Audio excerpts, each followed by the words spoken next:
the second in a series that addresses systemic racism. In our last discussion, we centered on anti-Black racism.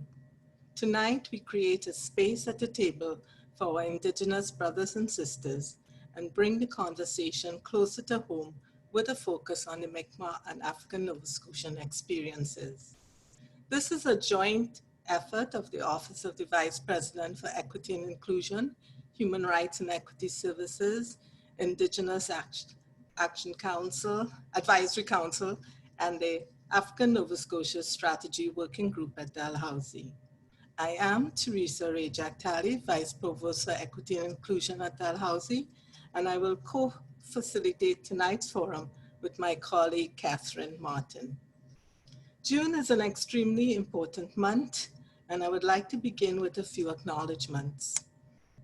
First, each year in June, LGBTQ Pride Month is commemorated to honor the 1969 Stonewall riots in New York City, where patrons and supporters staged an uprising to resist police harassment and persecution of LGBTQ Americans.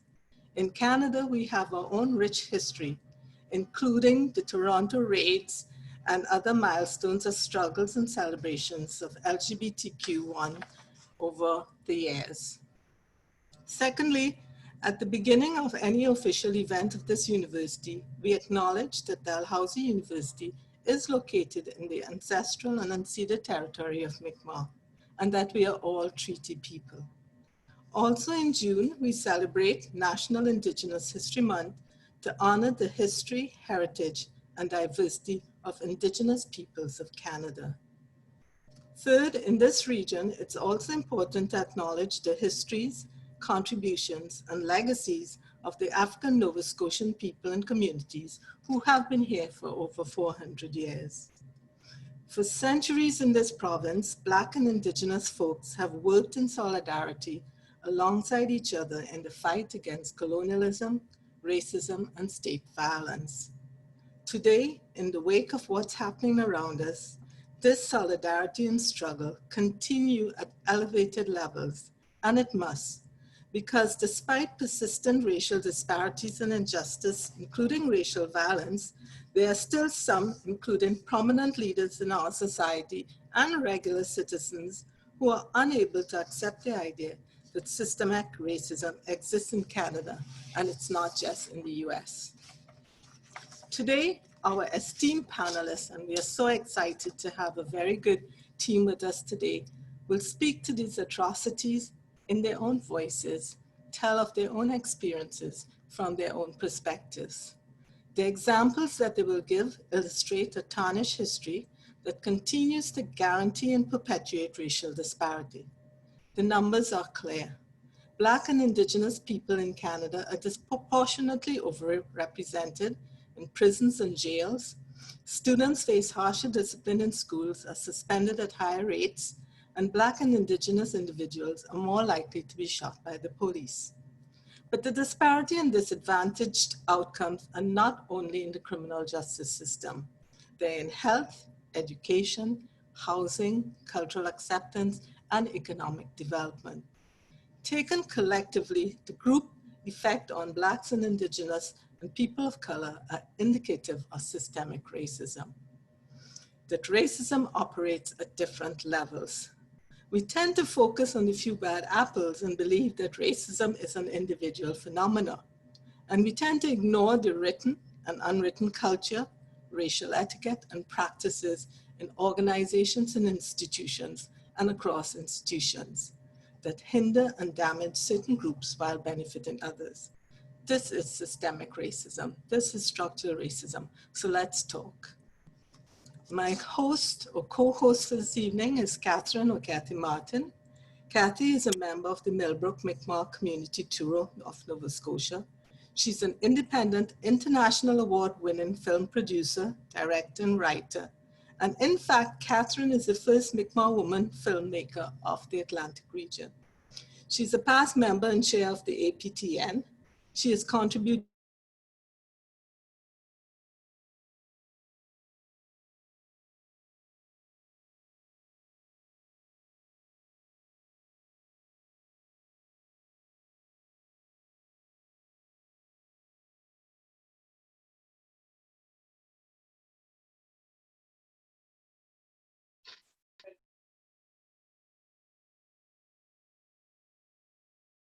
Dalhousie, St. Francis Xavier University.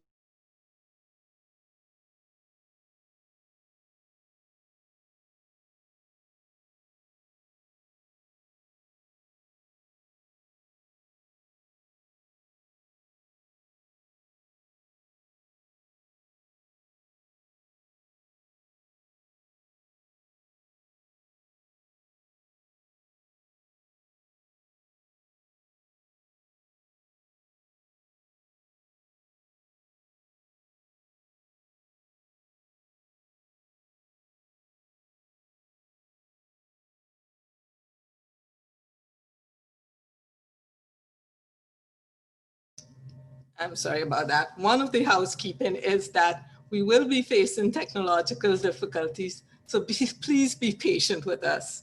The event is being recorded, so you will have access to it. Everyone's cameras and microphones will be turned off until they're allowed to speak. There's no chat, so please put your question in the Q&A at the bottom of your screen. And so without further ado, let me pass this on to Catherine, and I will close my camera and microphone. Catherine, it's all yours.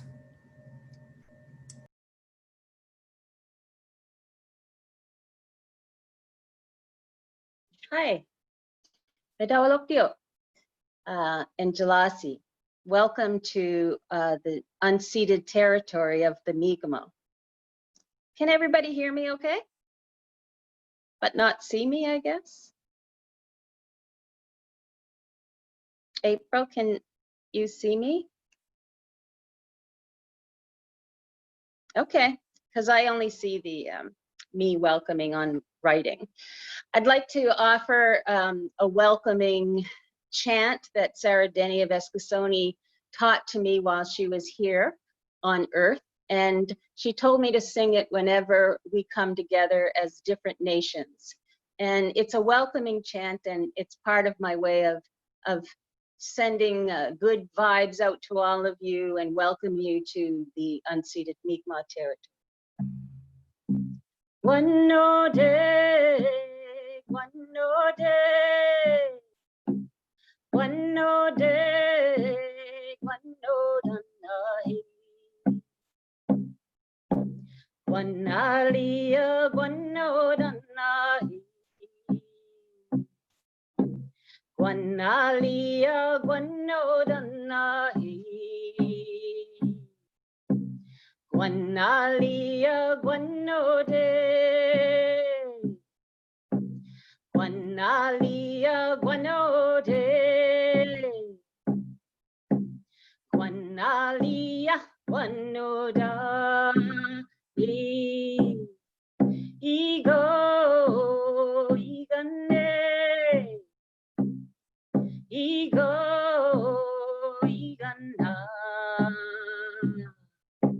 One alia, one no danai. One alia, one no danai. One alia, one no day. One alia, one no day. One alia, one no da. Deyoka, deyoka, deyoka, deyoka. One alia, one no danai. One alia, one no danai. One alia, one no day. One alia, one no day. One alia, one no da.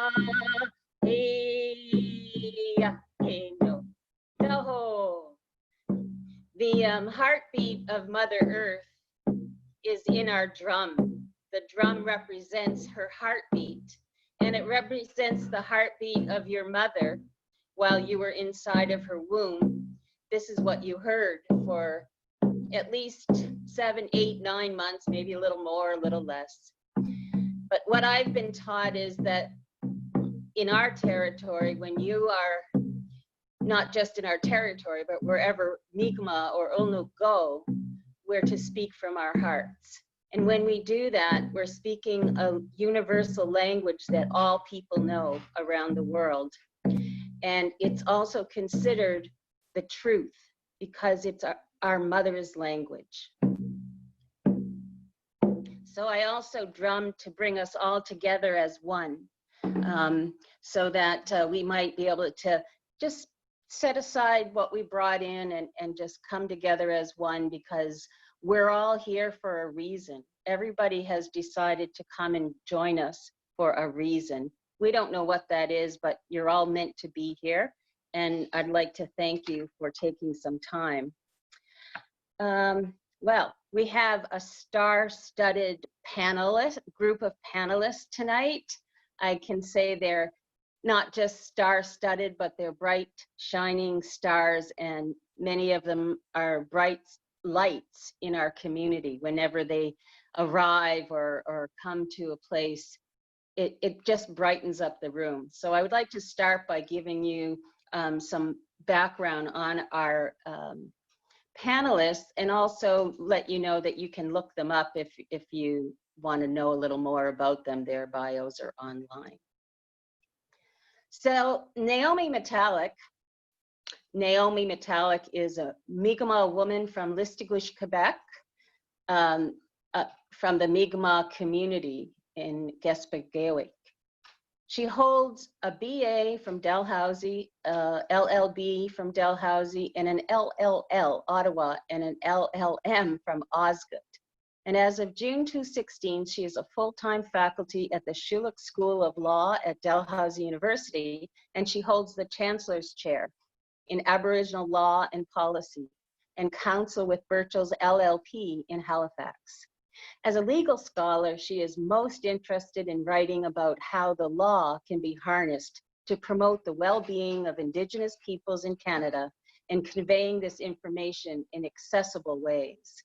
NAIOMI also continues to practice law with Birchall's law firm in Halifax, where she was an associate lawyer before joining the law school. And as a member of the firm's Aboriginal Law Practice Group, she has appeared before the courts of Nova Scotia, New Brunswick, and the federal courts in a number of high-profile cases involving our First Nation clients. NAIOMI has been named to the Name to Best Lawyer in Canada list in Aboriginal law since 2015, and was chosen for Canadian Lawyers Magazine 2018's top 25 most influential lawyers in the area of human rights, advocacy, and criminal law. I think we should give her a little applause for that. The next bright shining star is a favorite, just a favorite character in my life. I love to hear him sing, and I love when he enters a room. He's such a humble, wonderful person. And his name is Aaron Prosper, and he's a member of the Eskasoni Mi'kmaq community, which is one of the largest in the Atlantic region. He is the first Indigenous person to be elected as the president of Dalhousie Student Union while attending Dalhousie. He is graduate of the Dalhousie Bachelor of Science Neuroscience program. Aaron is currently the project manager of the Nova Scotia Mi'kmaq Nation Cancer Care Strategy.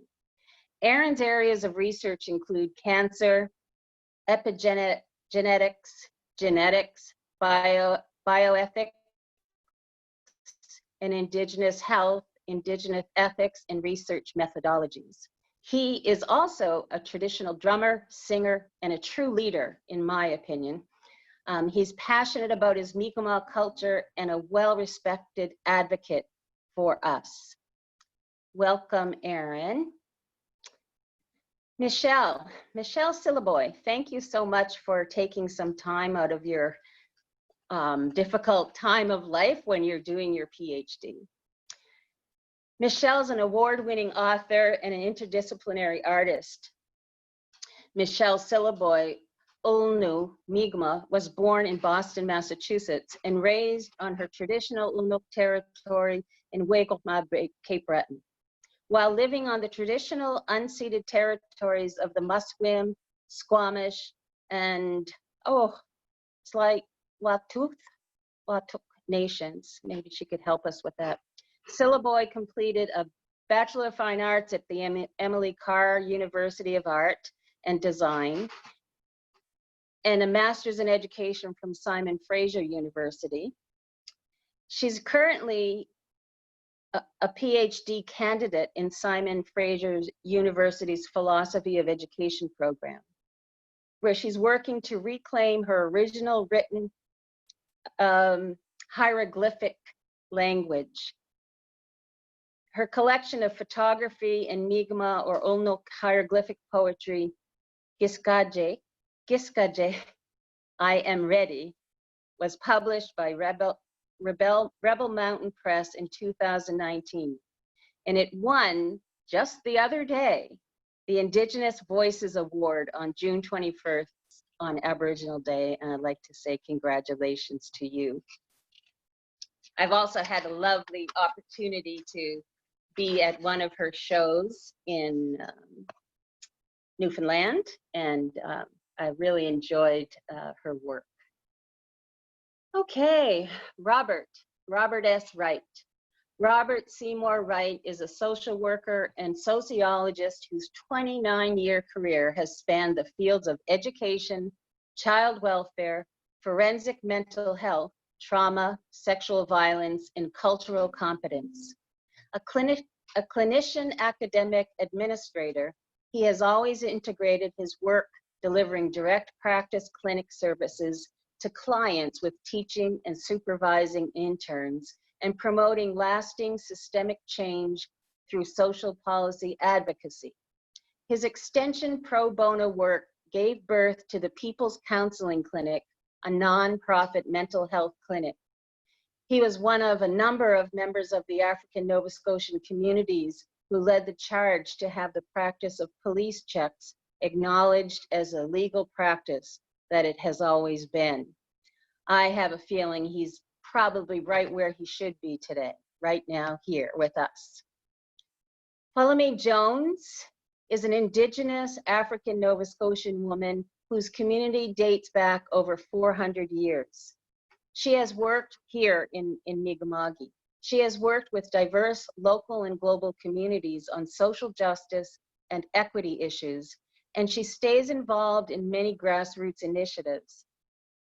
Accordingly, her academic studies examined issues of race, gender, and class, where she earned a Bachelor of Science in Health as a midwife and a practical nursing diploma, and she has delivered over 100 babies between Canada and the Caribbean. Wow, that's amazing. As an activist and community leader for over a decade, she has been privileged to organize, lobby, work, and socialize with great thinkers.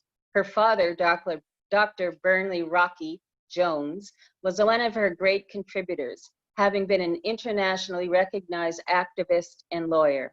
She has had the fortuity to be around courageous trailblazers,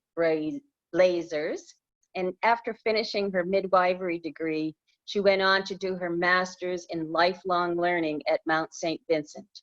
And currently in her last year at Dalhousie's Schulich School of Law. She also sat on Dalhousie University's Senate. She currently sits on Dalhousie's African Nova Scotian Strategies Working Group and the Health Association of African Canadians.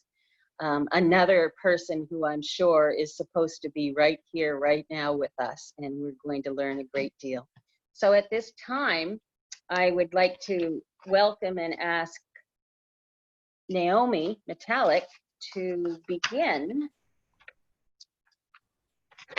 on our panel. Great. Okay. Thank you so much, Kathy, for the lovely introduction. I'm going to start with introducing myself in Mi'kmaq. I am not fluent. I have been taking lessons for the last 2 years, and I'm pretty happy and proud to be able to introduce myself in Mi'kmaq. So here we go. Dalhousie NAIOMI metallic, litstigush deleawi, gadawigi ekchibuktuk, Nutja Dalhousie benach, Manny metallic, ach enkitch Dalhousie Madeline Morissette, Wujigim kick Melissa Jessica, Dalhousie Law School, Nujiganamwe. I'll stop there, but yeah, there we go. So I just wanted to start with that. That's sort of my way to recognize my Mi'kmaq ancestry and the work of my father, who was a Mi'kmaq linguist. So thank you again, Kathy, and as well as all the other panelists and moderators and the organizers as well of this event. I'm very happy to be here. I guess my remarks tonight kind of come from the work that I have been doing over the last few years as a lawyer and also as a law professor, working towards Indigenous self-government. I've also done a lot of work on essential services and the justice needs of our First Nations communities. And in that regard, last year I served on a panel of experts who did a report on policing in Indigenous communities, looking at, what is it currently in place, what needs to change, what are the challenges. And that's available online. It's called the Council of Canadian Academies Expert Report on Indigenous Policing. It's really just one of many reports that have examined the fact that the justice system and law enforcement in Canada isn't working for Indigenous people. It isn't keeping us safe, it isn't maintaining order in our communities, and it isn't promoting our well-being. And like I say, it's not the only report. We can go back to the Marshall Report here in Nova Scotia from 1989. Following from that in Manitoba, we had the Manitoba Justice Inquiry that was written by Justice Marie Sinclair. Following that, the Royal Commission Report on Aboriginal Peoples after the Oka crisis in 1991. We have the Truth and Reconciliation Commission Report, again authored by Marie Sinclair. And then more recently, the report on missing and murdered Indigenous women. So not only have these reports discussed these problems, lack of keeping us safe, lack of maintaining order in our communities or promoting our well-being, they've also set out important solutions for systematic reform. And in the Indigenous context, there is a major recurring theme throughout all of these reports in their recommendations, and that's of recognizing the role of Indigenous communities in and having a far greater role in self-determining and controlling matters in relation to justice issues that affect them. I'll say a little bit more about that after. When I was reflecting on these reports, one of the things that occurred to me is that, most of them go unimplemented, and thinking about the theme of this lecture, asking the question, well, why is that? I think we could point to the first thing we probably would say is lack of political will. But yeah, but what is the source of that? Is it just that politicians don't want to do, don't want to follow through on this? But, politicians at the end of the day are people who are elected and who get a mandate from other people to do certain things while in office. And so the thought that I come away from is that there isn't enough people calling on politicians to make real change in this area. There is at times like this, right? And so for the last 2 weeks, many of us on this panel, I'm sure, have been tapped in so many regards to speak to media and to write press releases and do all sorts of things like that. So at times like this, there is that pressure, and politicians will react. And we're seeing some of that now, but often it's either half measures or band-aids. And we don't often see the more sustained, systematic response. And I guess the question to pose to that is why? And it seems to me that, these events happen, we get angry, people demand change, but then as the further we get away from this event or this incident, and the less it gets discussed in the media, the more the majority in our society forget about it until the next incident happens. And I think a major part of that, reflecting on this, and hopefully we can have more of a discussion with other panelists or in the discussion period, I think it's because our education system doesn't equip us to have those longer, more thoughtful and sustained discussions about real solutions. I mean, first of all, people are not taught the difference between intentional direct racism and adverse and systemic racism, or that in human rights law, the type of discrimination really doesn't matter, because intent does not matter. It's the effect or impact that behavior or systems have on an individual or group. And we're not taught that, and people have a really hard time processing that. And they often will react, you know, almost viscerally when this sort of discourse comes out. And that's a real problem for us to have these types of discussions. And I think as well, we're not taught, you know, the majority of people are not taught the history of African Canadian people or Indigenous people. And to me, that's the biggest problem. Often when I'm asked to speak on truth and reconciliation matters, you know, the thing I like to point out the most, I think, is that there can't be reconciliation if people don't know the truth. And, you know, I often repeat the old saying, you know, those who cannot learn from history are doomed to repeat it. And so, you know, knowing the reality of the history of this country is just so important in having this discussion. So, you know, the rest of what I'm going to say is just talking about some of the things we said in the report around the history and and trying to educate a bit on the particular history of Indigenous people. We said in the report that we found that, you know, the current realities in policing in Indigenous communities, as well as crime and victimization and over-incarceration, are all tied to historical context. First of all, Indigenous societies across North America had their own systems of governance and legal systems that predated European contact. But post-European contact, these systems were challenged and undervalued. And this is especially true during the 19th and 20th centuries, during the process of colonization and the introduction of formal policing systems. So some of the things I can point to that, you know, that show the history of colonialism with respect to policing is, first of all, you know, the RCMP, the antecedent to the, or the precursor to the RCMP was the Northwest Police, who played an active role in colonizing the West. They actively worked to prevent the organization of Métis groups and First Nations in the prairies. And moving on from that, the police and Indian agents played an active role in administering the assimilative policies of the Indian Act, not least of which was the role that police played in administering the residential school system for decades.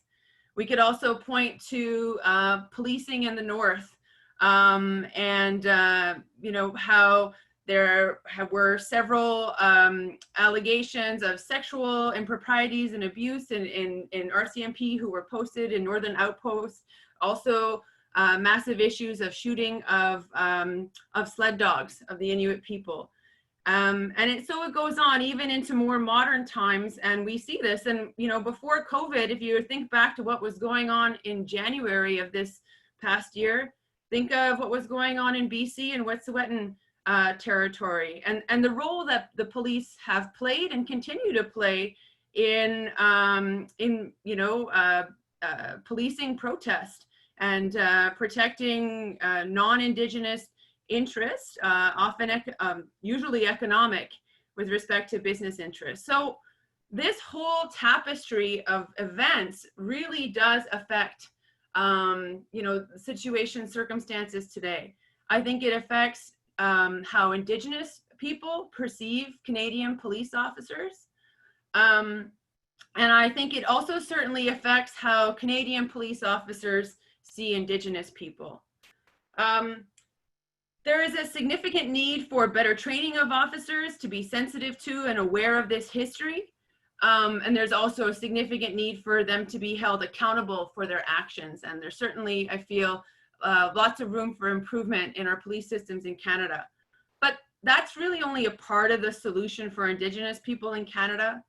I think a big part of the solution is to recognize that we have never given up our pre-existing governing systems or our laws.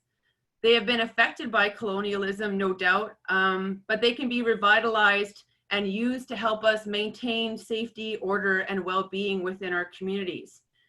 And I would also say that I think that Canadian governments have a role to play in this, in a supporting role, especially in a funding role in this respect, in the rejuvenation and the implementation of these systems.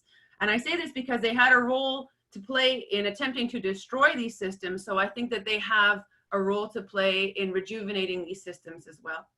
So that's where I'll leave my comments, and look forward to hearing the comments of my colleagues in the discussion.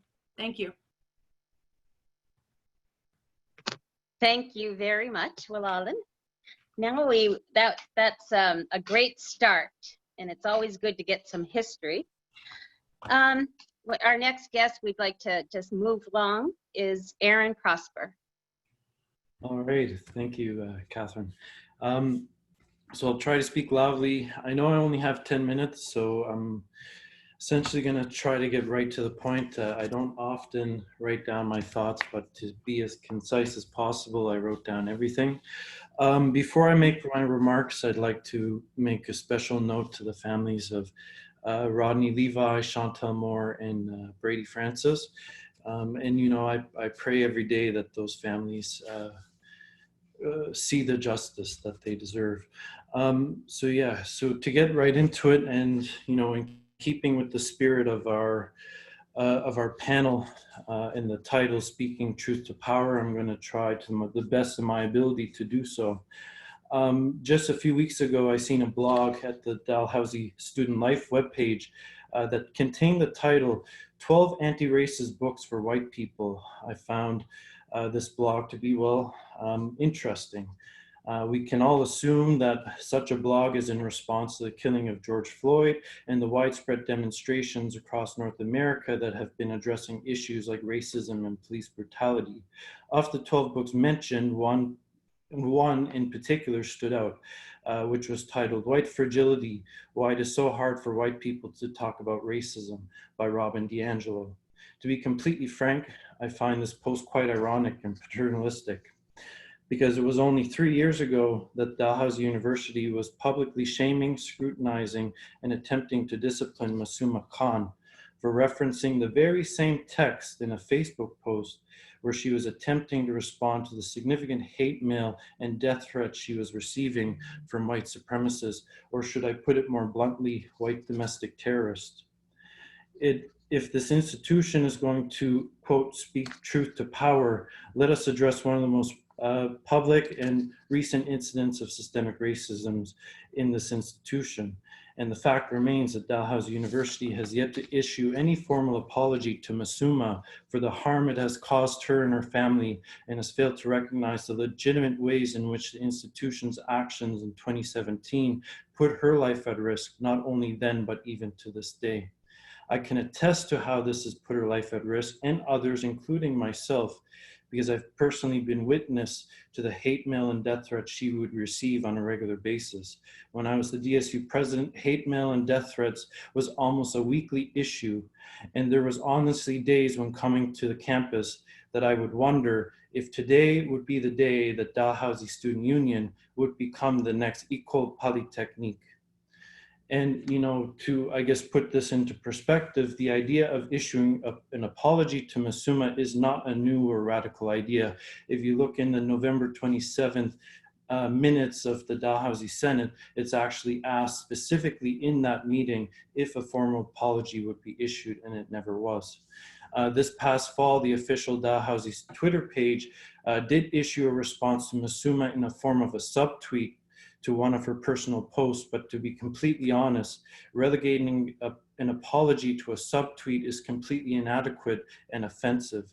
I hope if anything comes out of what I have to say on this issue, it is that a formal apology is given at the level of the University Senate and the Board of Governors, issued by the chairs of each body at the next meeting, and to be approved unanimously by each body. And let us not think or be naive that what recently happened to Jagmeet Singh in the House of Commons can't also happen at Dalhousie. So I ask, if the vote is not unanimous, that it be counted and put on the public record.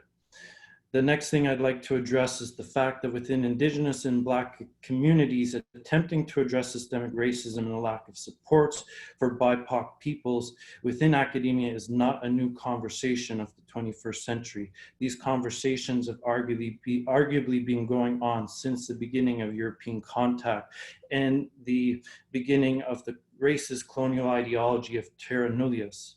I have two specific examples that I hope will prove this point and that are specific to Dalhousie. First is a 1980 publication in the Canadian Journal of Psychiatry titled Youth in Transition, Mental Health Problems of Black and Mi'kmaq Students at Dalhousie University. The article addressed the specific mental health and academic and institutional needs of students within the transition year program. It spoke about the need to increase supports for these students in the program, and it addressed the continuous threats made by the institution towards the program to be defunded. In retrospect, the institutional needle really hasn't moved since this time. For example, significant portions of the program's operating budget have remained unchanged since the 80s and 90s, while other faculties and departments at Dalhousie often benefit from annual increases in their operating budget. And I think to put this into perspective, if you were to look at all of the U15 schools across Canada, excluding Quebec schools, and I exclude them for a complex and particular reason, but if you were to look at the 12 other schools, Dalhousie is one of only 2 schools in the U15 that does not have a faculty of Indigenous Studies or a department. And so with that said, I think there should be significant financial contribution to see a faculty of Indigenous Studies and a faculty of African Nova Scotian and African Diaspora Studies to be established within the next 5 years at the institution. A second article is in 1997, a publication in the Canadian Medical Association Journal titled Mi'kmaq Medical Student Becomes Role Model for His Community. This article is in reference to the graduation of Dr. Robert Johnson of Millbrook First Nation from Dalhousie Medical School. Again, let's speak truth to power. Even though it was discussed in 1997 that more was needed to be done to increase representation of Mi'kmaq at Dalhousie Medical School and the medical profession in general, Dr. Johnson remains the first and only Mi'kmaq student that Dalhousie has ever graduated from its medical school. I think it's a testament to the fact that programs focus on the success of Black and Indigenous students in STEM fields are chronically underfunded, and shows how issues of systemic racism have disproportionate effects on BIPOC students when it comes to accessing post-secondary institutions. And again, in retrospect, the institutional needle really has not moved since this time, because if it did, we would have already had a Mi'kmaq medical school graduate. Next, I'd like to address the issue of systemic racism within academic research and subsequently the university classroom. Again, I'm going to use 2 articles to try to prove my point, both published by Dalhousie University professors and funded by the university and associated bodies like the Nova Scotia Health Authority. The first article was published in the Canadian Medical Association Journal in 1997 from the Faculty of Medicine, titled Nutrient Intake and Meal Patterns of Mi'kmaq Indians and Caucasian Women in Shubenacadie, Nova Scotia. The opening line reads as follows: Nova Scotia Indians have higher morbidity from gallbladder disease, diabetes mellitus, and obesity than other North Americans. This may result from their food intake. For an article like this, even if the statistics are true, it fails to recognize the multitude of colonial policies and oppression of Indigenous women by Canadian governments, where we know today these colonial issues have a significant correlation to the health outcomes of First Nations populations, and it only further perpetuates racist stereotypes of Indigenous women within the medical profession.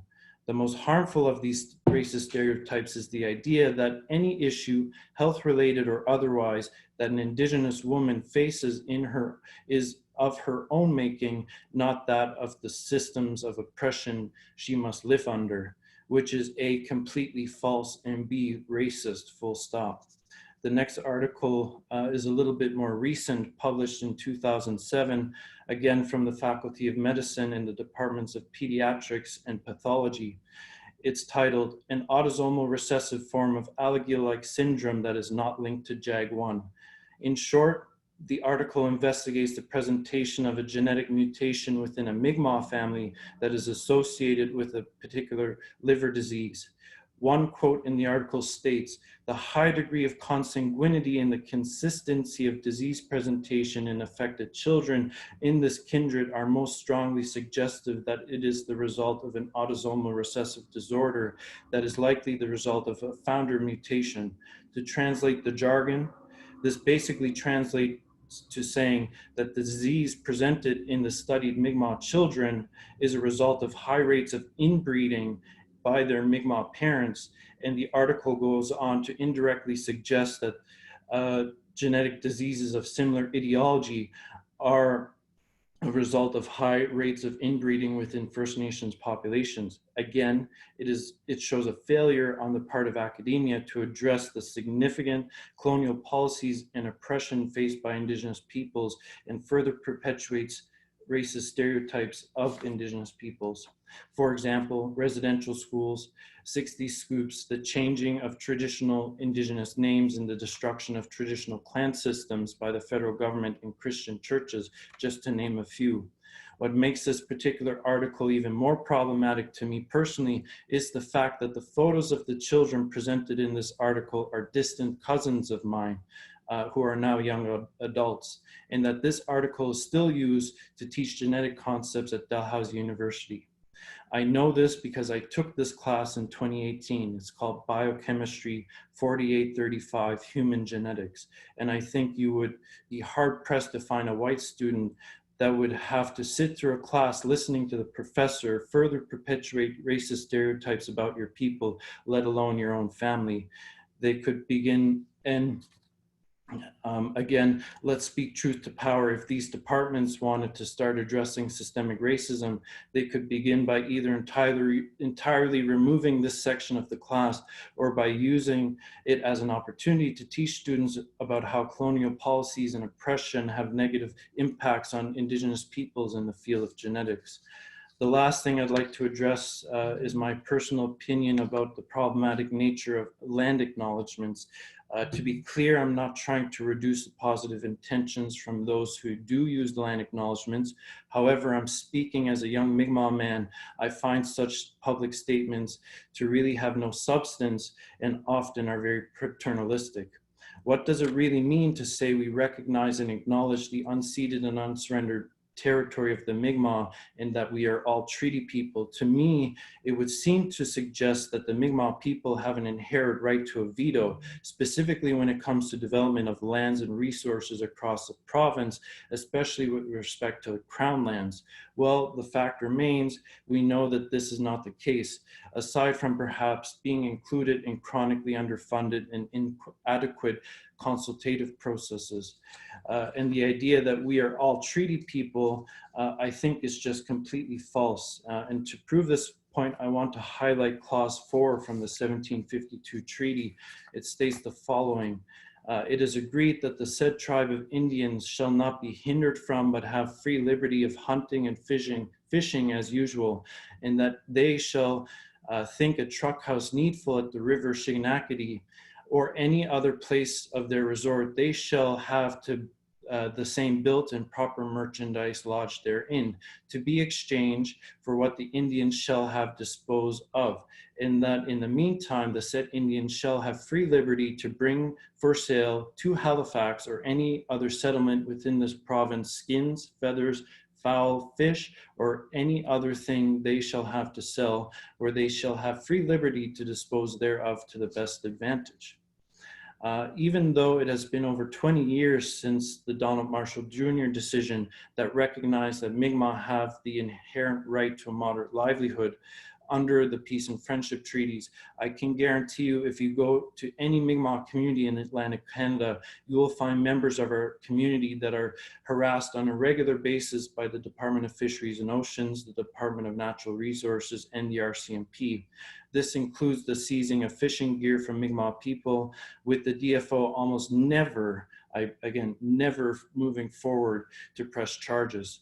In addition to this, if a Mi'kmaq person overcomes these obstacles to practice their treaty rights, recognized again by the Supreme Court of Canada, it is still illegal for any member of the general public to purchase such goods and resources from a Mi'kmaq person obtained through the moderate livelihood fishery. I would argue that the 1752 treaty suggests otherwise. And this, I think, only shows how the DFO has an issue of chronic systemic racism that continually infringes upon this Mi'kmaq treaty rights. Given this information, I ask this: do we still think that we are all treaty people? I think personally that we are not, and I think a lot more needs to be done to change this reality. In conclusion, I think it's important to recognize that there has been progress in some areas, but we cannot be naive and complicit to think that these issues will become resolved overnight or within a short mandate of a single government. Many of these things will take years, perhaps decades or centuries, and they will definitely not become resolved through the recitation of a land acknowledgement. The change that is needed is significant and, in all honesty, will be uncomfortable and inconvenient for many within the community. And I think to end, I want to leave with this one quote from Thomas King's 2003 Massey Lectures, which was titled "The Truth About Stories." And he says this: "Don't say in the years to come that you would have lived your life differently if you had only heard this story. You've heard it now." And those are my opening remarks. So thank you.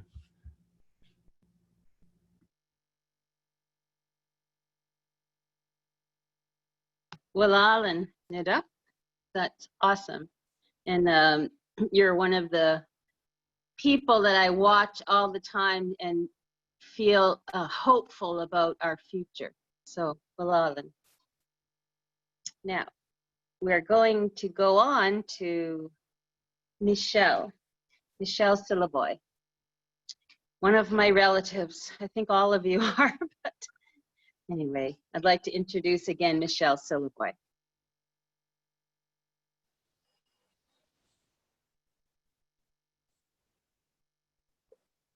There we are. I see you. Hello. Hello. Hello. Oh, wale. Dalhousie anyway. People need me. Yeah. Oh, what to say? Hello, everybody. For those of you that don't know me, I'm from Wego Ama, and the late Grand Chief Ben SYLLIBOY and his wife Marie raised me. And I can tell you that I'm a product of the residential school and the federal day school.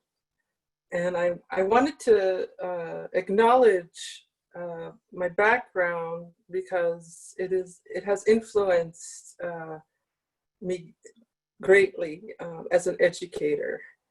And I wasn't,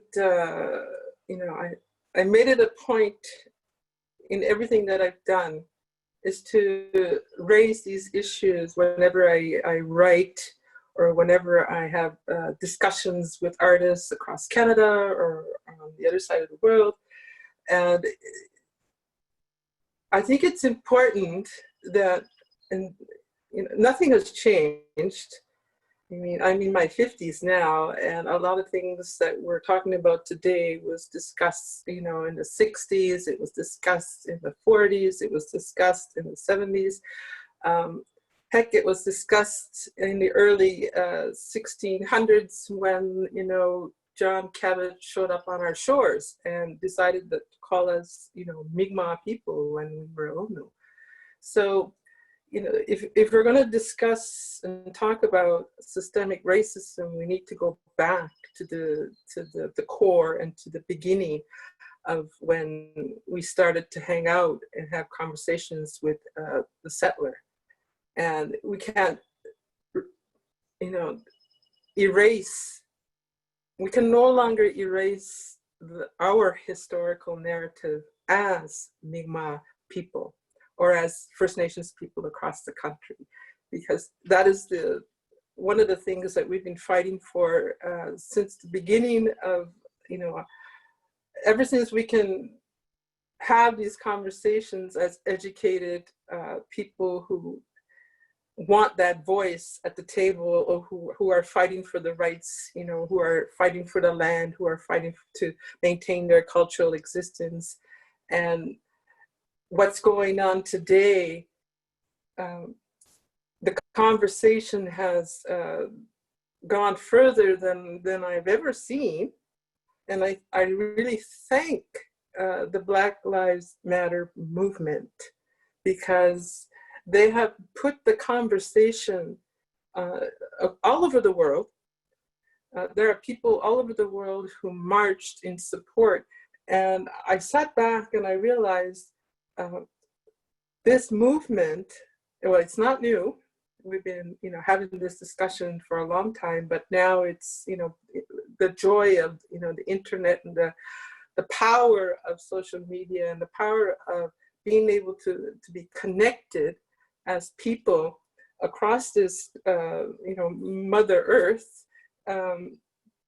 has brought us together, you know, once again, even here in this Zoom conversation. So, as when Chantal Moore was shot, I was devastated. And when Robert Levi was shot, I was devastated. You know, when Colton Bushey was shot, I was devastated. And when Aname Akwash was shot, I was, you know, when I heard about that, I was too young to remember that. But when I started to learn about Aname, I was devastated.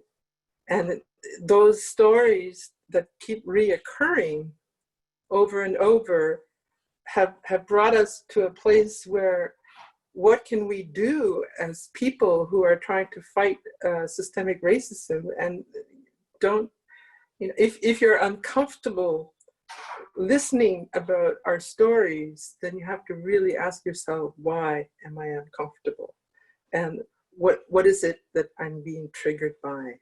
And, you know, when I do the work that I do as a writer, as an artist, I try to answer those questions for myself and look at, you know, what have I, you know, I suppose, what exactly, you know, what voice and what memory do I want to leave behind for future generation? And the power of voice and the power of word and the ability to stand up for yourself and go, no, this is not right. And so I'm really proud of the young people who are standing up and going, no, we're not doing this anymore. I don't accept your apology. I don't appreciate the fact that, you know, when, you know, the story of the month is no longer there, that you're going to go back to your normal routine. And, you know, NAIOMI and Aaron brought up some very interesting points about the way our institutions educate our future scholars and future students. And as someone who's about to begin a career at a university, I am very cognizant of the fact that we need to train our future educators, our future scholars, on how to communicate and how to address the whatever important discussion needs to be dealt with. Because, you know, I look at the way the police, the RCMP are trained. I Googled it today. 26 weeks. They graduate, they become a police officer. And the only prerequisite they have is that they have to have a high school diploma. Now, I've worked in the school system for over 20 years. And I can guarantee you that if all my students needed to get into RCMP was a high school diploma, I would discourage them. I would tell them, don't enter that institution unless you have a degree. And so, because you need to raise the bar when it comes to policing and looking out for the fellow being. I mean, the RCMP was instituted to keep me, my ancestors, my people in check. And let's face it, it's still doing that. Every time we have protests to protect our environment, the RCMP shows up to keep us in check. You know, my father used to say, you know, they don't care about us. they kill us like animals. And whoever kills us will only get a slap on the wrist. And he used to tell me this, and I remember, thinking, I sat back and I thought, wow, he's right. Colt and Bushy's killers got a slap on the wrist. And all of those people who killed all the First Nations women who haven't even been tried yet, because, the missing and murdered women and the missing and murdered men, it's not just the women, men, children, now children are being attacked. And so it's kind of, is systemic racism alive? Yes, it started off in the 1600s, and in some cases 1492. But these discussions, I hope they don't end, but the system needs to be changed. As an educator, it needs to be changed in the way they are trained, and also in the way, and looking at us as equal. When the Honorable NDP leader Jagmeet Singh raised, and was told in the House of Commons, I should say that, the Speaker and the MP need to apologize to our NDP leader, because that look that I know the look that Jagmeet Singh saw. I've known that look my entire life. And it's a very disappointing and disrespectful look. How dare you speak to my colleague like that? And it's not about colleague, it's about how dare you speak to my white friend like that. And so it's a diminishing. So right there at the parliament level, systemic racism was witnessed all over the world. And Jagmeet Singh doesn't owe anybody an apology. They owe him an apology. And I hope that happens, because those faces that we saw are the faces that we see every day. And I'm tired. I really am. I'm tired of those faces, because, I can have 1,000 PhDs and it will not matter. And because I'm not seeing the same way. I remember one time when I first started going to university, I went to University of Toronto. I was 19 years old, and I was very proud. I went and got, this is the 80s, so I was wearing a University of Toronto bomber jacket. And I got on the train, I came home for Christmas, and this older white guy comes up to me and he goes, are you dating someone at the University of Toronto, or are you actually going there? And I looked at him and I was like, oh my God. It was like, he was so blunt about it. And I thought, no, I'm a student.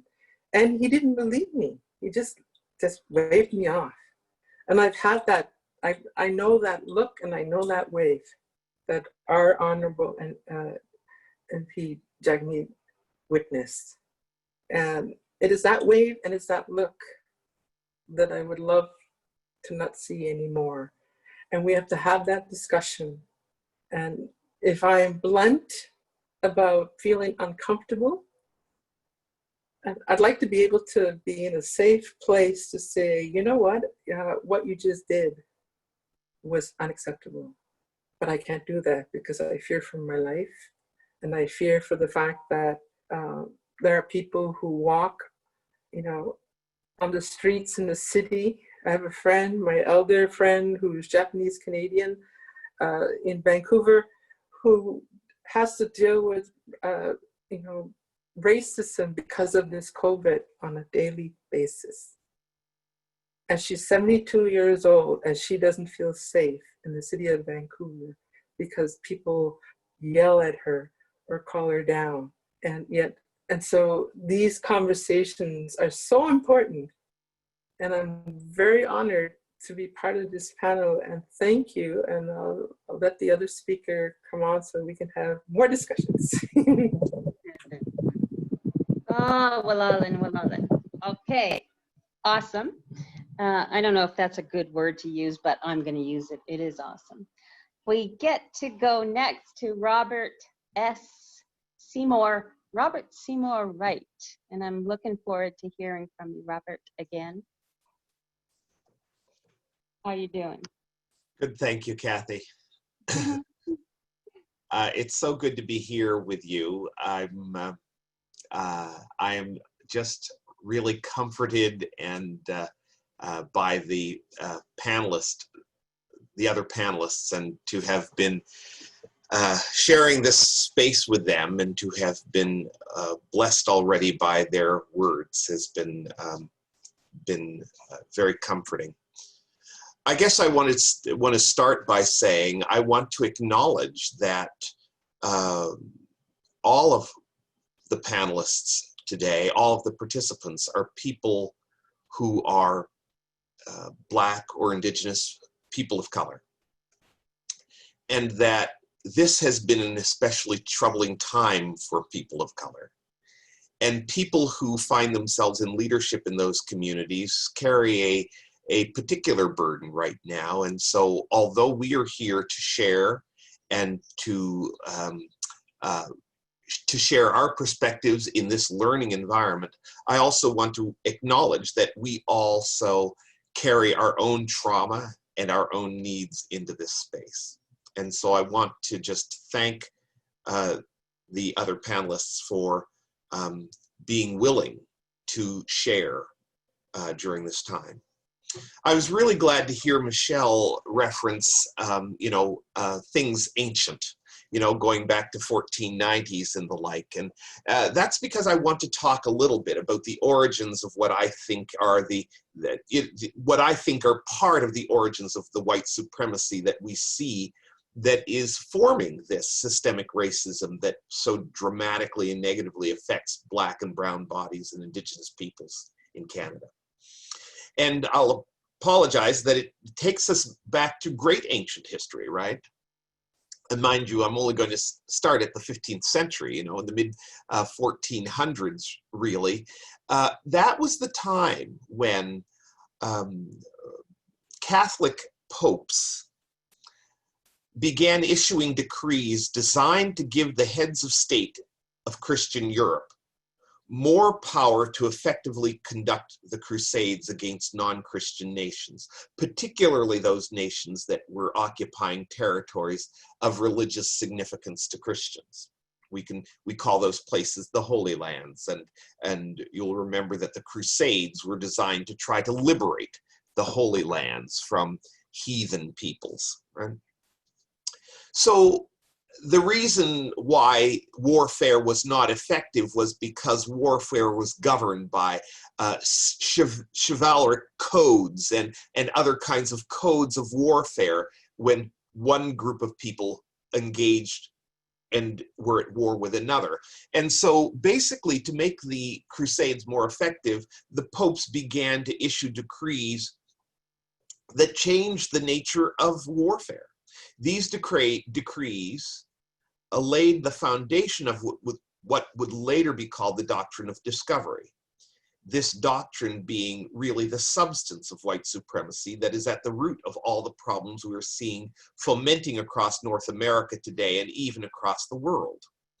And that's because these doctrines allowed those Christian nations to engage in warfare that was sanctioned by the Christian church, a warfare that allowed or perhaps even required that Christian, you can read that, white nations and peoples were enabled to conquer, dispossess, and enslave non-Christian, you can read that, Black and brown peoples. Right? So this doctrine of discovery became the new way of engaging between Christians and non-Christian peoples, between white peoples and non-white peoples. And so as European Christian nations began to explore after the mid-15th century, every time they encountered a people on a land, they only needed to test the faith of the local people, and if they found that they weren't Christian, they were thus empowered by papal decree to dispossess the people, conquer them, and confine them to slavery in perpetuity. Right? This institutionalized and sanctified white supremacy was firmly in place and fueled the colonization of India and Africa and South America and North America, and not only permitted but required the subjugation of those peoples. It became a Christian duty to Christianize these folk. And this, of course, created the environment that allowed for the enslavement of Africans and the genocide of indigenous peoples all over the globe. That ethic of white supremacy became the reason and the method of what is now the modern criminal justice system. Slave patrols became police forces. As was mentioned, the RCMP was established to tame the West and contain and control indigenous peoples. Slave labor continues even today within penitentiaries, and Black, brown, and indigenous bodies are over-policed, over-incarcerated, and have vastly different experiences and trajectories when incarcerated. I'll talk mostly about that experience within the criminal justice system. But more troubling than all of this, and how systemic racism has been woven into the fabric of these institutions, is the fact that the tragic treatment of Black, brown, and indigenous peoples at the hands of police and other authorities within the criminal justice and other helping systems, that these injustices are met largely with silence and apathy by a good majority of of the citizenry. It seems like our faith in the systems that have been created to protect and serve the properties, lives, and bodies of white peoples, these systems are so highly regarded, and the lives and bodies of Black, brown, and indigenous peoples are so poorly regarded that any conflict between those white systems and these brown, Black, and indigenous bodies, any conflict between them is immediately met with skepticism and unbelief. A reason for the negative interactions is offered. A miscommunication must have occurred. The intent must have been misunderstood. If a Black person is murdered by these systems, it is because the Black person must have been a criminal, or must have resisted, or must have moved too quickly, or must have done something to warrant the treatment that they received. If indigenous people go missing and are murdered, it must be because some aspect of their lifestyle. It must be because of their criminal behavior. It must be because of their historical engagement in dysfunctional social practices. It was interesting to listen to Aaron, because of course, if we die earlier by disease, of course it is our fault as well. To stand up and speak the truth of systemic racism, to question the competence, the intent, and the authority of helping systems is a courageous act. An act that can have consequences for the speaker. Yet, these courageous acts of speaking up are essential to keep the project of seeking justice alive. Because the systems are resistant to change, and the people who populate the systems are often ignorant of the need for change and are simply ill-informed as to how to facilitate that change. And so the impetus for change, the method for the change, even the direction in which the change should occur, all of that information must come, it seems, from outside of those systems. And so that is the work of Black, brown, and indigenous peoples. BIPOC folk are essential to fuel and to empower and to lead the justice-seeking work that is necessary in this country. The people who populate the systems that exist are poorly placed to do that. I'll leave that as my opening comments, and I'll look forward to engaging with you. How wonderful. Alan. Thank you so much, Robert. You're welcome. Now, last but not least, we have Falemi Jones, and I just don't want it to end. So try to give us, you know, as much as you can, Falemi. Thank you, Catherine. Good evening, everybody. Why do I gotta go after Robert? Like, this always happens to me. What's great is the, so I'm gonna be using a PowerPoint, mine's gonna be a little bit more structured. What I've been hearing from everyone is the need for us to look at our histories. And so the discussion that I kind of wanna bring to the table, we'll kind of go through a timeline, and first I have to figure out how to share my screen. So hold on, make sure we got the right one. I think this is it. Ready? No, hold on. Sorry.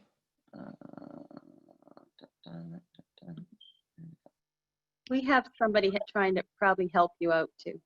No, I think, You got it? can There. you see just a picture? Yeah, I think so. All right. Yes. So yes, thank you to everybody. Thank you, Teresa. Thank you, Dalhousie, for hosting this important session. Big thank you to everybody that's come online in our busy schedules, and life is just moving. And if you're like me, you're a mother, and my son just graduated, the last one, last child just graduated to go on from grade 12. So we've all been moving around, but this is such important work. This particular picture I picked for the beginning, it's from 1968. It's from the Dalhousie Pharaoh's Yearbook, and it's with my father, Rocky Jones, and other allies, and they're demonstrating with the Student Association to end war in Vietnam. And I thought it was a fitting picture of how we think about collective organizing. So I'd like to break a few things down. I'd like us to rethink our understanding of race and privilege and location. We often speak in the present, and that's because the harms are constant and fresh. However, the histories and the construction of race is important backdrop to the current context of systemic racism.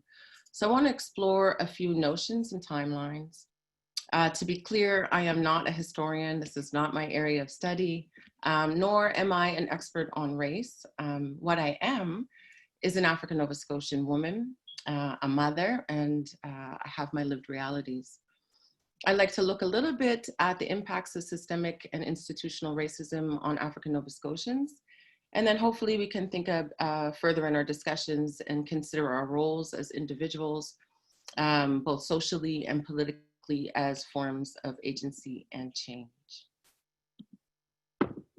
So let's talk about race. You know, what is race and how do you define it? We've all heard that race is a social construct. Actually, until the 18th century, the words race and species were interchangeable. Between the late 18th century and the early 20th century, there was an intellectual movement known as the Enlightenment, which spawned the belief that humankind could divide into distinct and unequal races. Philosophers and scientists attempted to scientifically validate a belief in racial differences, and as a result, a new thinking surfaced in the 20th century as eugenics, scientific intelligence, or race theory. In 1883, the term eugenics was created, and it's built from the Latin meaning good in birth or noble in heredity. Racial hierarchies have long relied on assumptions that 1, races are biologically distinct and differentiable by categories, and 2, that these races differ in important physical, behavioral, and intellectual capacities. Dr. Samuel Morton, who is considered a prolific writer on many subjects, collected human skulls from around the world and attempted a logical classification scheme. He believed he could judge racial intellectual capacity by measuring the brain. He argued for an evolutionary ladder of humankind that positioned Europeans at the top and Blacks at the bottom. Race emerged as a complex cultural and a social invention to preserve, maintain, and legitimize a system of inequality based on racial ancestry. Similarly, Carl Linnaeus, which was a Swedish physician, formalized the modern system. And he had it, according to him, Americanist people were red, stubborn, free, painting themselves with red lines and regulated by customs. Europeanists were white, long-haired, blue-eyed. They were gentle, acute, they were inventive, and they were governed by laws. Asiatics were yellow, melancholic, stiff, greedy, and ruled by opinions. And the Afar or Africanists were Black, relaxed, frizzled hair, females without shame, lazy, careless, and governed by caprice. So just to give a backdrop, you know. Again, if we look to Darwin's original survival of the fittest theory that would later inform eugenicists in arguing the grades of intelligence are based off of one's physical phenotype. The racial categorization assigned individuals at birth with permanent racial difference. And today, these racial differences maintain and regulate access to opportunities such as schooling, employment, places of residence, political power, and health outcomes. The development of standardized intelligence tests, was also used to differentiate race and intelligence, which eventually evolved into the IQ test. The results of these seemingly objective tests use data in support of racial superiority and inferiority. Standardized tests have historically been linked to the eugenic movement and scientific racism as a means to segregate race, class, and gender. With testing as a mechanism to establish white superiority, it was not long that formal institutions would adopt these intelligence tests as a standard form of scrutinizing their admissions. As a result, today we use LSATs, MCATs, PCATs, and SATs to determine the aptitude of a favorable student. Even now, in 2020, the devastating impacts of standardized testing has contributed to disproportionate rates of achievement gaps among Black and First Nation learners. Systemic anti-Black racism in our education system directly correlates to the disproportionate and underachieving rates of Black learners. As a local example of systemic racism at work, children in Nova Scotia are tested by standardized assessments in grades 3, 4, 6, 8, and 10 across the province by PLANS, the Program of Learning Assessment for Nova Scotia. The results across the board have been reported as high as 18% of Mi'kmaq and African Nova Scotian learners below the expected educational achievement rate. And despite the failing rates, the mandated provincial examination contributes 20% of a student's exam mark to their final course mark. The impact of these high-stake tests have drastic consequences on a student's life opportunities, their entrance to universities, jobs, grants, and achievement awards. Education is one tool systemic racism has used to erode the life expectancies of African Nova Scotian people. Criminalization and overrepresentation of Black bodies in criminal justice systems is another. In 2017, African Nova Scotians made up about 2 to 5% of our population, but represented 12 to 14% of admissions to remand and sentence custody. Here in Nova Scotia, Black people are 5.33 more times street checked by police than whites, and Black females have higher rates of street checks than white males.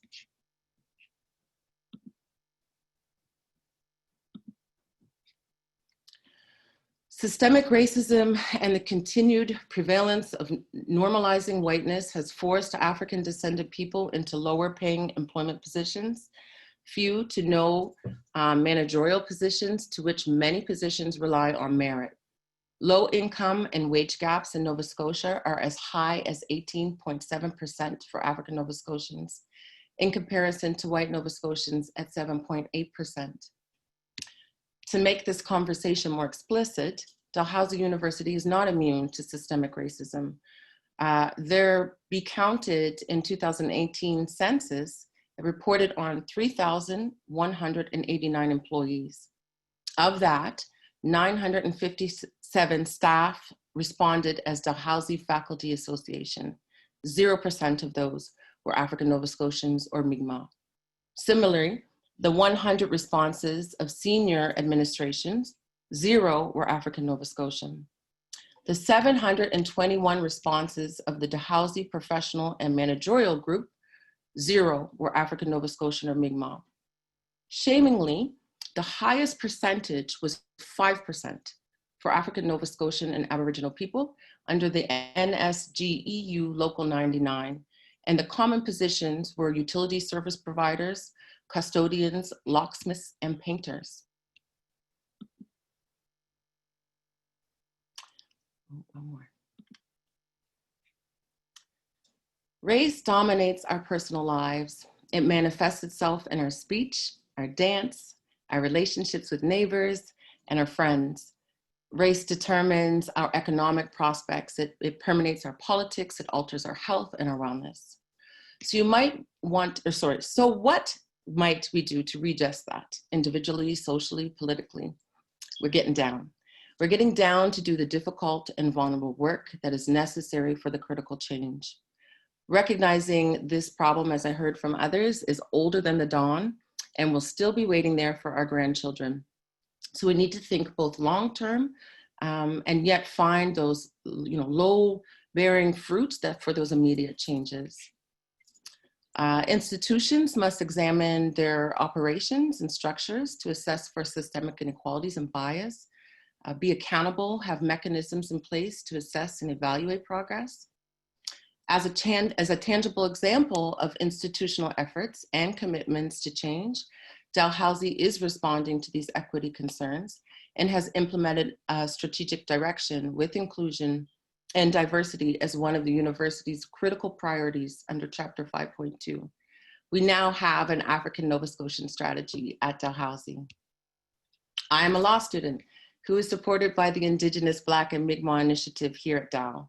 This program enrolls 12 African Nova Scotian and Mi'kmaq students a year, and to date has graduated over 200 dynamic lawyers. So invest and support in initiatives that are already in place, like the IBNM, or the Transitional Year program that offers Black and First Nations people an opportunity to earn a degree here at Dalhousie. Invest in our scholars and support up and coming research from our communities so that we can rewrite history. And I would also just finish with whatever role you have in your employment, interrogate your organizational policies and push for change. If you sit in a position of power, leverage African Nova Scotians and First Nations people into leadership positions, offer up your networks, encourage meaningful conversations and connections with your colleagues. That's it, Shay. Now I have to see how I get out of this. Well, there we go. Thank you so much. The only criticism I have of the slideshow is we didn't get to see your beautiful smile the whole time. So maybe we could see you again. You kind of brought me back because I worked closely on all kinds of events and protests with your father, Rocky, and with your auntie, Lynn. And we worked side by side and sometimes argued quite a bit about the development of the Mi'kmaq Black and Mi'kmaq. When we got it, it was the Mi'kmaq Black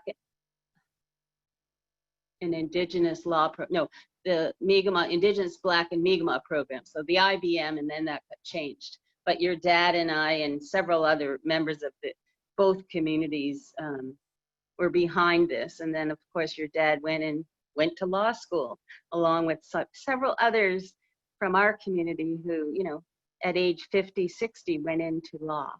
So I'm really proud of that, and I'm happy to see that you're carrying on. With that, we're going to now go into Q&A, and I'm going to ask my colleague Teresa, Vice Provost, to take over at this point. And before we end, we'll be coming back to Michelle to share some of her work. So at this point, I thank you all for putting up with me this far, and I am really excited about this and the future and possible other forums, but especially I'm excited to hear from all of you. Walalio. And now Sandales in Mi'kmaq, that's Teresa, will come on with her beautiful smile somewhere. Questions and answers, we're up. Yeah. Thank you, Catherine. That was a lovely job. I like to co-host with you all the time. It makes my job look easy. But let's get into the Q&A. For the listeners out there, we do not have a chat box, so I'm reminding you to please put your questions in the Q&A section. I have one here directed to Robert. Robert, the question is that often we hear that it's up to us white people to educate ourselves and make changes to our system. I agree. But how can we collaborate, Black, brown, white, to change the system? It's $1 million question, Robert. Yes, it certainly is. I guess what I would say is that it's really important that, I guess the challenge in the question is that all peoples need to take responsibility for their role in the systemic racism that plagues our societies. And if you're white, you need to acknowledge that you have a large responsibility because you're part of the people who have benefited from this. And the challenge is that it's not good enough to simply run to your BIPOC colleagues and friends and ask them or empower them to solve this problem. Because that really is not taking responsibility. And so I think what needs to happen is that white people need to organize, they need to educate themselves, they need to raise their consciousness, and then they need to be in relationship with BIPOC folk. And in those relationships, take notice of what is the identified problem and what are the recommended solutions. And then those folk need to then put their energies in advancing those solutions. So it's, you know, I think that that's really important, that if you want to solve a problem that affects Black folk, you need to certainly be in relationship with Black folk. But one of the things you need to do is you need to actually implement the solution that is identified by the people who are affected by the problem. Not to try to kind of hear the problem and then imagine yourself the solution. And that requires some organizing and some relationship building. And that's what I would suggest. Thank you, Robert. In a related question, Michelle, Robert talked about part of the solution is building relationships and having conversations. Do you see fighting racism and anti-racism in this country linked to the need for systemic change? And what would you define as systemic change? Michelle, please turn on your camera and thank you, and your microphone. Can you see me? Yes. don't know. Michelle, I don't know what you did, but go ahead. I don't know. I don't know. Can you see me? No, but we could hear you. Oh. I think a lot needs to be done within the institutions that are responsible for educating our future, and also looking at existing institutions that need to be more cognizant of raising the bar, so to speak, in re-educating those who are in institutions of power, whether they're RCMP or teachers or colleagues in the university section, to maintain and keep the conversation going, because we need to be, I guess, the people who are in a position of power need to sit back and start listening to the voices of the people of color, the First Nations people, the Black community, and actually listen to what we have been saying for the last over 500 years, and also allow us to have that conversation without feeling unsafe. And because it's the number one, I guess, issue is not being safe in a place that institutes change, institutes of knowledge.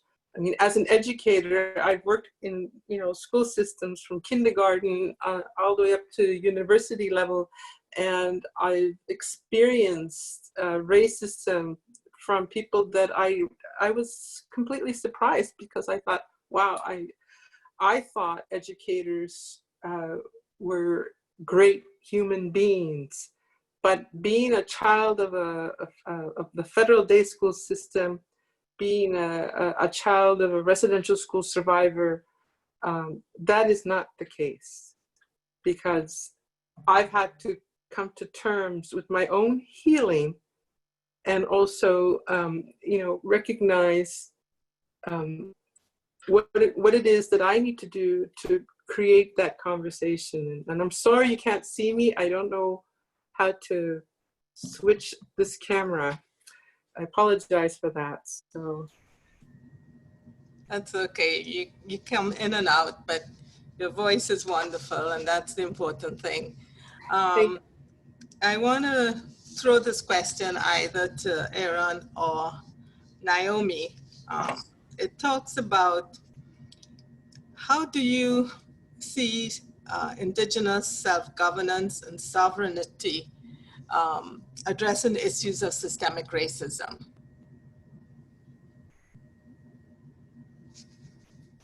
Yeah, so I'm happy to address it. And I guess quickly, I think, often we hear in the media this idea, or this symbolic idea of Indigenous self-governance or Indigenous sovereignty.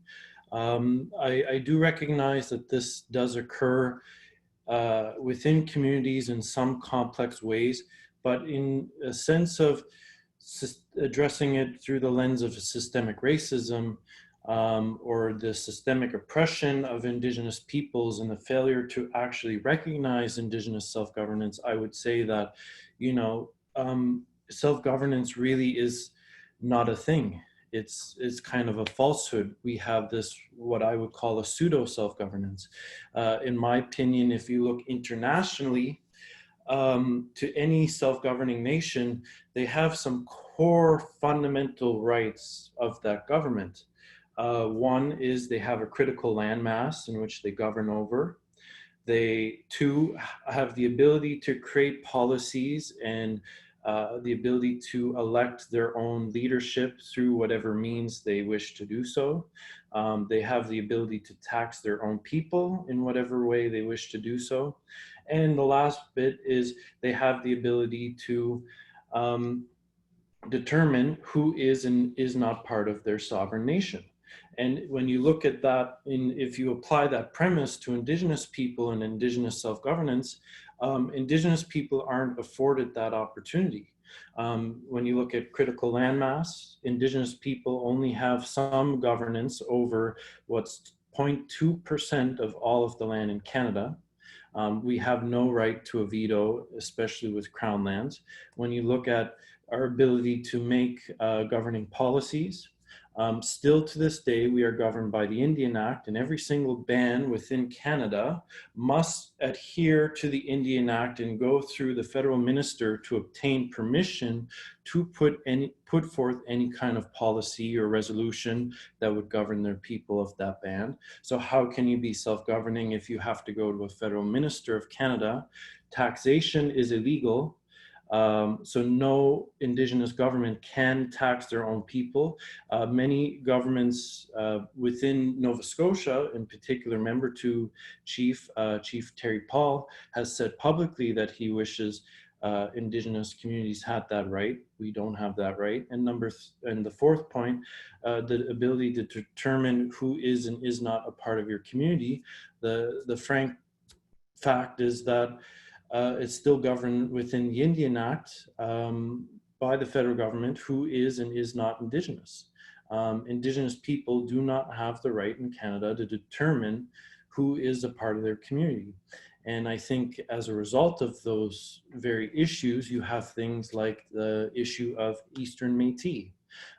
There's plenty of scholarship. I point to the scholarship of someone like Dr. Darryl LaRue at St. Mary's University, who has proven the idea of a phenomenon known as white settler self-indigenization. And to kind of put this back into an issue at Dalhousie, Dalhousie itself has failed to address or recognize the issue of Eastern Métis. You know, compared to other schools within the U15, when an individual applies to a program specific to Indigenous people, there's only 2 programs at Dalhousie that address this issue. That's the TYP program, and that's the Indigenous Black and Mi'kmaq Law program. And they're the only 2 programs at Dalhousie that even ask any individual to give some sort of historical context to their claim of indigeneity. And so elsewhere within the professoriate and elsewhere within the student body, when you have, let's be frank, white students claiming to be Indigenous, who's holding that to account? Really nobody. And in the programs that it is recognized, it's not on the part of the university, it's on the part of the faculty and the staff that work within those programs that have created those policies and recognize the problematic nature of things like that. So yeah, I mean, again, to be frank, I really feel that this idea of self-governance is, it's a pseudo idea, and it really has no legal basis. And I think there's a lot of work to actually realize a true Indigenous self-governance. Again, it does occur in some complex forms within communities on a policy level, but for the most part, it really doesn't exist.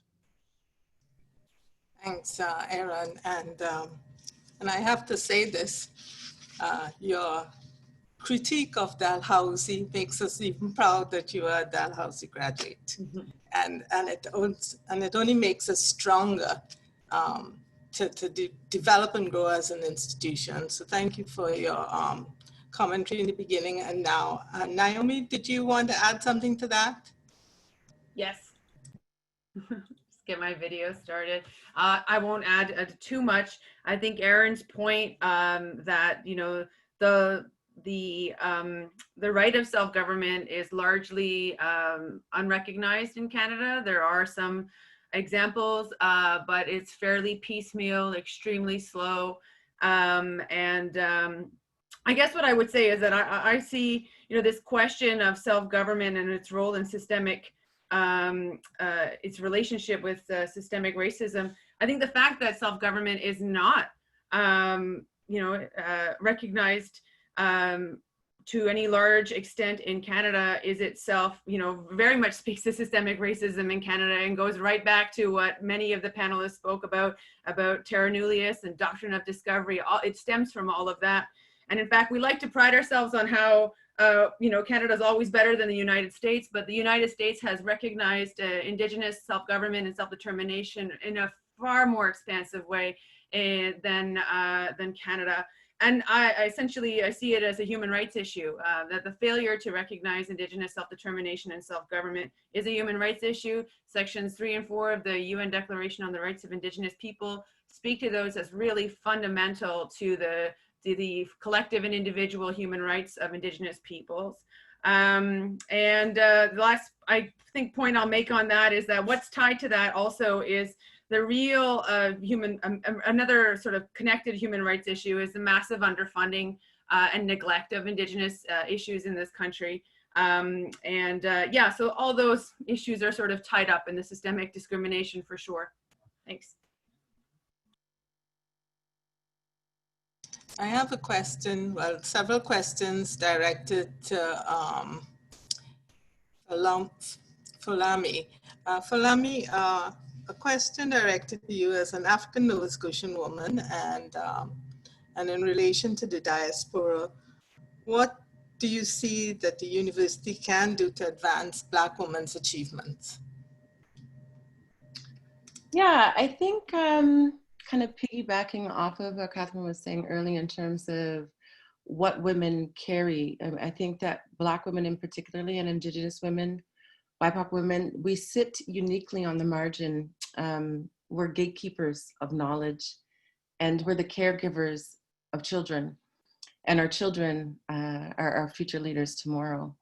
So I think institutions need to make concessions or make room for Black women through different kinds of initiatives, whether that be something through a mentorship initiative.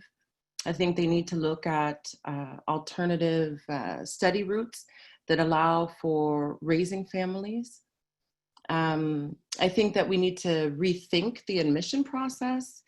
Who are the people that are at the table? What financial supports are there for Black women?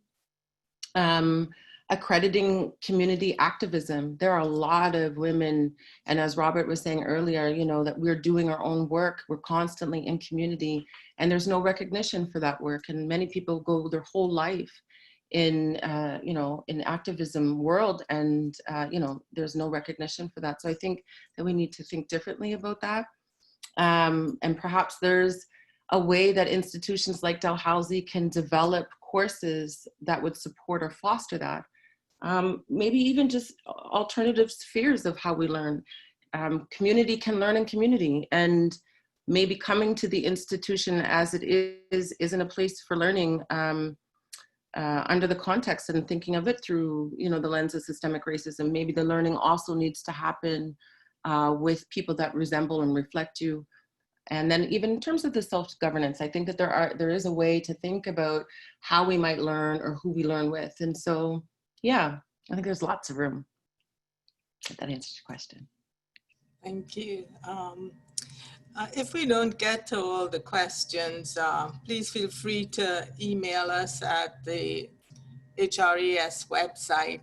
We have about 10 or 15 minutes left, and I want to go around and ask people for their last comments. We will leave Michelle last because she has promised us to do a little presentation for us. But coming back to the question of women of color, and Black women, I want to take this time to do my thank yous, because sometimes we forget the people behind the scenes who have helped us in this production. And specifically, there are 3 women who are behind this production, all 3 of whom volunteered to do this production, this forum. This is the second one. It has been quite successful. As I said, they are volunteers: Riel from Student Affairs, April and Amina from HRES, and a special shout out for Mina, who's on a special vacation, but came out specifically to help us on this forum. And of course, Catherine. So this shows you the power of women, and it's in good hands. So I would like to invite people to make their last few comments or suggestions or questions or critiques. As this Speak Truth to Power has been turned out to be a very powerful critique. And that's what its intention was. So we'll go around. We could start with you, Naomi. Please go ahead and say whatever you have to say for your last. I always get to start first. Thanks. Look, I'm not going to say too much. Lots of great stuff that people have said. Right. Lots of criticism we've heard, or, critique of some of the things that Dalhousie has been doing. And I think that, those are fair comments. For me right now, I mean, my mind has been a lot on policing in Canada for the last, yes, I just want the momentum to stay and on that, and for us to continue to apply that pressure to, authorities, to your elected officials, and to continue to call on people in power, and we're the people who elect them, to really make really needed changes in policing law, in the RCMP, in recognizing Indigenous people's right to self-determine their own policing. All of that needs to happen, and if we're not putting pressure on elected officials to change anything, I mean, it comes back to us that it's so. I just would like to leave on that point and how important it is to push that through. Thank you.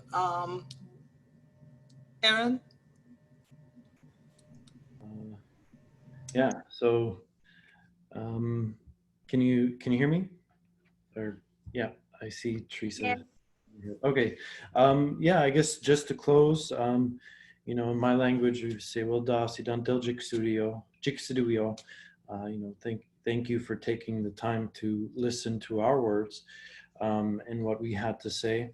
And I think in closing, I think back to my main primary points is that, I don't want to not recognize a lot of the work that has been done. A lot of work has been done. That said, in terms of, actually moving the needle in some substantive way, more work still needs to be done. And I think that remains a fact. And I would point to, the words of the national chief of the AFN, Chief Perry Bellegarde, back in 2017 during Canada 150, where he addressed that many of the issues we see in Canada isn't going to take a couple of years to fix. It's going to probably take another 150 years, probably more. And so, some things will change in due course over a short period of time, while others will not.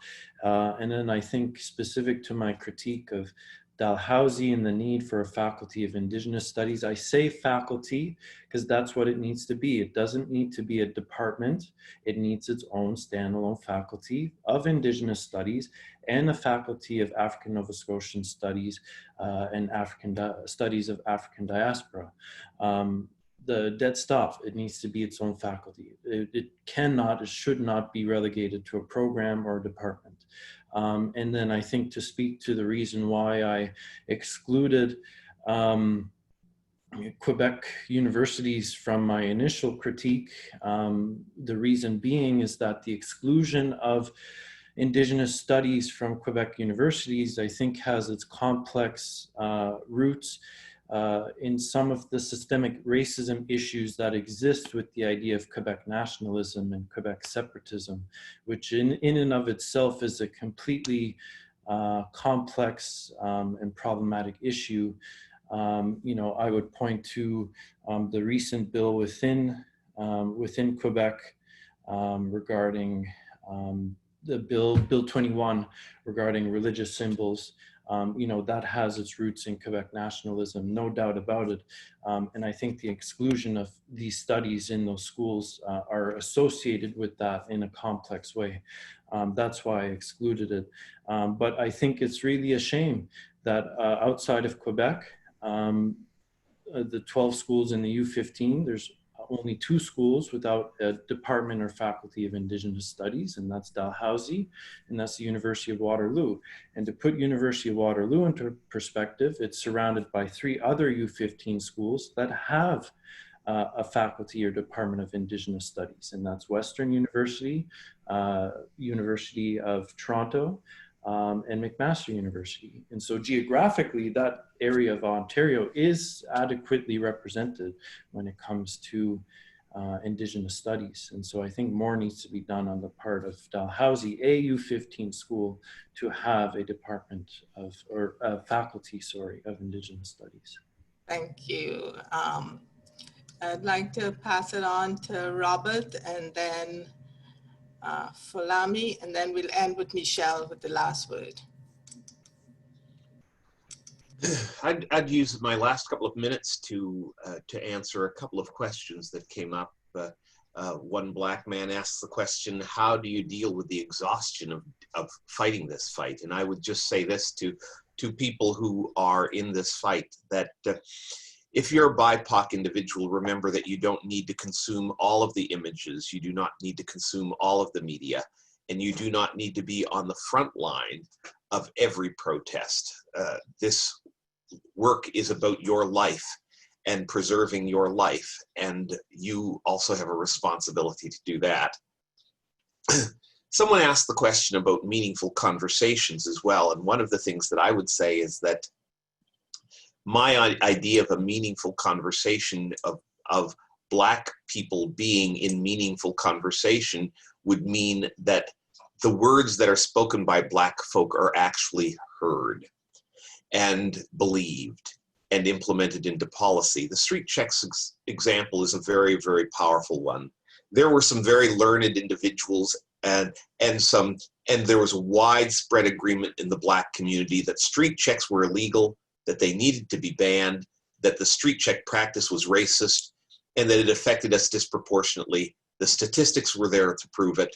We began to have conversations about that, but it wasn't until Scott Wortley, a white academic, was asked to write an academic study of street checks, and then the former Chief Justice MacDonald was asked to do a legal review of the practice, and he found, of course, that the practice was illegal. It was only after those two interventions that our words were listened to and implemented into some form of policy. There's something fundamentally wrong with that picture. And I think that that needs to change. If we're to sit at a table together, then we must sit as equals who are perceived as being able to make a significant contribution. Fulami? Yep. Can you see me? Yeah. Yeah, just a big shout out and thank you to everybody. It's so beautiful to sit amongst such amazing people that are doing, activism on the side of the desks in the sleep, when they wake up for the coffee. I think that that's amazing, and I think it's a testament to just the great work that's happening. I think the only thing I would add to that is that, NAIOMI had noted the importance of sustained discussions. And I'm loving this series. I think it's important work. So keep it going. I'd say for certain folks, get uncomfortable. Just get uncomfortable and get used to being uncomfortable. Many of us have lived in that space of being uncomfortable. I think that organizations and institutions really need to have an honest look at how they're holding themselves accountable and what the evaluation process is in that. And for me, I'm really interested in reminding myself and community about our histories. And I think that's why, and particularly with my discussion using that imagery, because we almost forget, it's almost like those stories or those histories, are hidden in books, and our conversation is really rooted in the now. And it's important, I think, like the Sankofa bird of like reaching back, that we don't forget about that. And I'd hope that people make more room for racialized people to become, to rewrite their truth, their histories. And, that's another conversation about how do we support our students and scholars. But yeah, thank you everyone for such a great evening. Thank you. I will echo everything Fulami said and pass it on to Michelle. Michelle, you take it home and give us the last word. Thanks.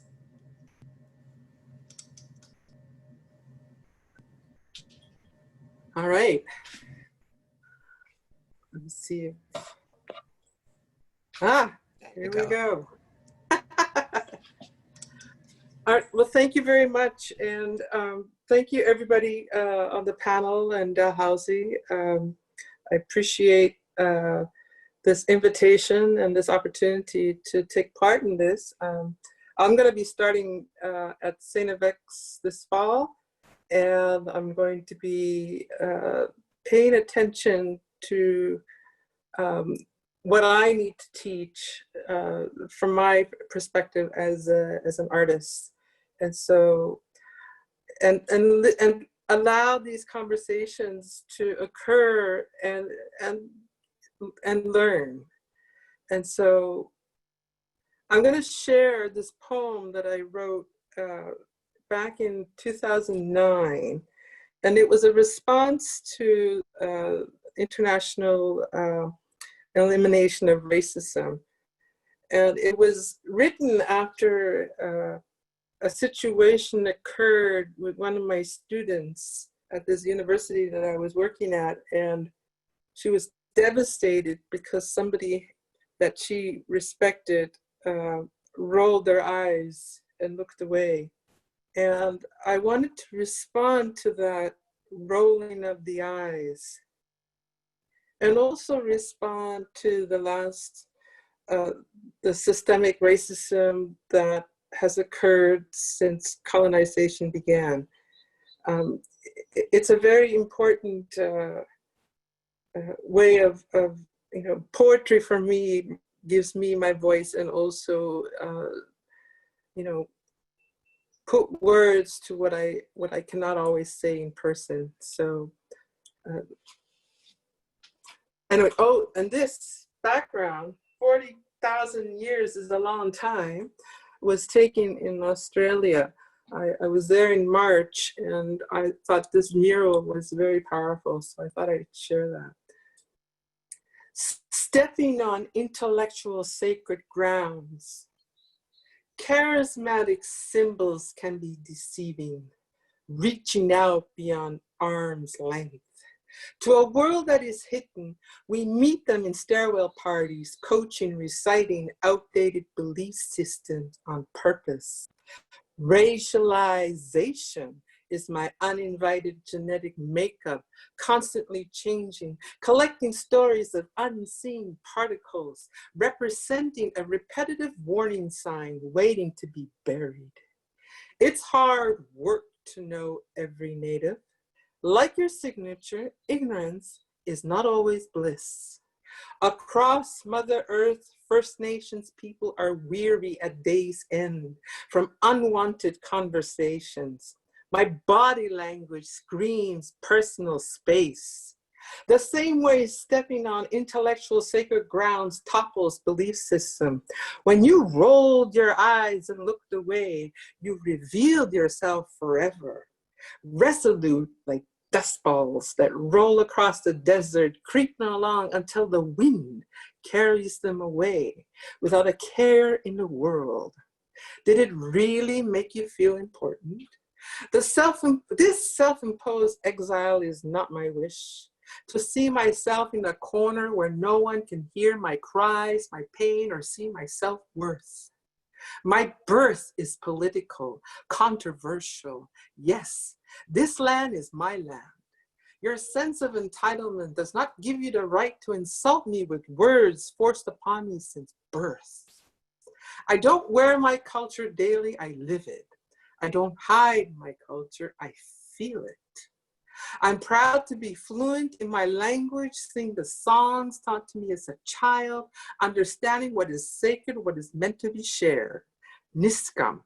I would never question your lineage, enter your space without permission, or write hurtful words on a poster, Lysol 101, for everyone to see.